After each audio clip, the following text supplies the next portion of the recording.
हरे कृष्ण कृष्ण कृष्ण हरे हरे, हरे राम राम राम हरे हरे।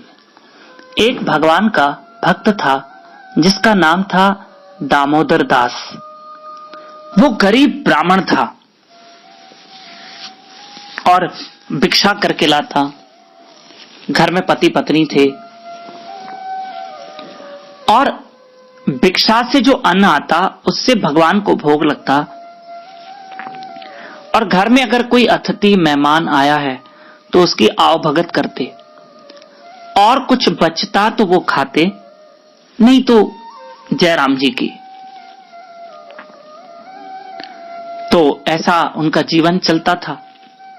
उनका बड़ा नाम हो गया कि ब्राह्मण बड़ा गरीब है लेकिन अतिथियों का सत्कार करता है और खाली तो किसी को भेजता नहीं है।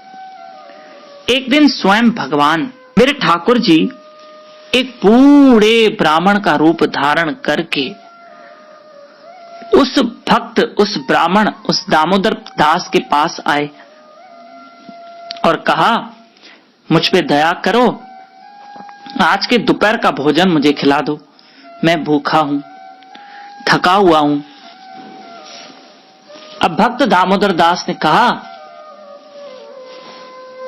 ठीक है, आप आइए, हमें सेवा का मौका मिलेगा। अब वो तो भगवान थे, ठाकुर जी थे, और दामोदर दास वो भक्त भिक्षा मांगकर आया था। भगवान को भोग लगा के पहले इस बूढ़े ब्राह्मण को, अब बूढ़ा ब्राह्मण कौन था, वो तो ठाकुर जी थे ना, इनको खाने के लिए भोजन दे दिया और दोनों पति पत्नी के लिए बाकी खाने के लिए आधी रोटी मुश्किल से बची। उन्होंने जैसे तैसे खा लिया। तब उस बूढ़े ब्राह्मण ने कहा, मैं सो जाऊं, मैं थका हुआ हूं, शाम को चला जाऊंगा। कहा ठीक है। अब वो बूढ़ा जो अतिथि आया था, वो ब्राह्मण आया था, वो ठाकुर जी था, हां मैं पहले बता देता हूं। और वो सो गया, वो सो गया। शाम हुई, कहा देखो सूर्य ढलने वाला है, अंधेरा है, रात को यहां रुक जाऊं, मेरे लिए भोजन की व्यवस्था करो, और तुम दोनों तो पति पत्नी बहुत सेवा कर रहे हो। तो कहा ठीक है। अब बेचारे यहां वहां से कुछ भी करके उस ब्राह्मण को रात्रि का भोजन दिया। ब्राह्मण दूसरा दिन, वो बूढ़ा ब्राह्मण दूसरा दिन भी रुक गया और पति पत्नी ने किसी तरह भी भिक्षा करके उसको दे दिया। अब दिन का तो भोजन हो जाता था, रात्रि का नहीं हो रहा था, क्योंकि वो बूढ़ा ब्राह्मण जब दूसरे दिन रात का खाना मांगा तो ये बेचारे क्या कर रहे थे, कभी घर के बर्तन बेच कर आते, कभी घर के पुराने कपड़े बेच कर आते, कभी घर का पुराना सामान बेच कर आते। सब थोड़ा थोड़ा बिक गया क्योंकि बूढ़ा ब्राह्मण हिल नहीं रहा था। कह रहा था, मुझे बड़ा आनंद आ रहा है आपके यहां, मैं यहीं रुकूंगा। अब ये बूढ़े की सेवा तो कर रहे थे। अंत में कुछ नहीं बचा जिसको बेचकर आए और कुछ अन्न पदार्थ जमा करें। पत्नी ने कहा, मेरे पास मेरे लंबे बाल हैं, क्यों न मैं आधे बाल बेच के आ जाऊं, पैसे मिलेंगे।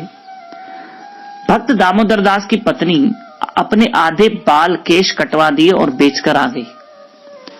चलो, उसमें से कुछ धन मिला, उस बूढ़े ब्राह्मण की सेवा हो गई। कहते हैं दूसरे दिन उस स्त्री ने अपने बाकी बाल भी बेच दिए। अब उसके बाल कैसे हो गए, पुरुष जैसे, जैसे पुरुष कितने थोड़े थोड़े बाल रखते हैं, वैसे हो गए, वैसे हो गए। अब ये पति पत्नी को चिंता थी कि कल कैसे सेवा करेंगे, कल कैसे सेवा करेंगे। आज तो जैसे तैसे हो गई और बेचारे दोनों भूखे प्यासे सो गए। सुबह उठे तो क्या देखे कि वो खटिया खाली थी, बूढ़ा ब्राह्मण नहीं था। और घर में देखे तो अनाज सामग्री, राशन, गोल्ड, पैसा, रेशम के वस्त्र, चांदी, पता नहीं क्या क्या पदार्थ पड़े थे। वो बूढ़ा ब्राह्मण जो ठाकुर जी था, और वो चिट्ठी लिख के गया था कि मैं कोई बूढ़ा ब्राह्मण नहीं, मैं स्वयं तुम्हारे घर आया था और तुम्हारी सेवा और भाव से मैं प्रसन्न हुआ और मैंने तुम्हारी सारी आवश्यकताएं पूरी कर दी। दोनों पति पत्नी रोने लगे। कि भगवान हमारे घर आए और हमने पहचाना नहीं।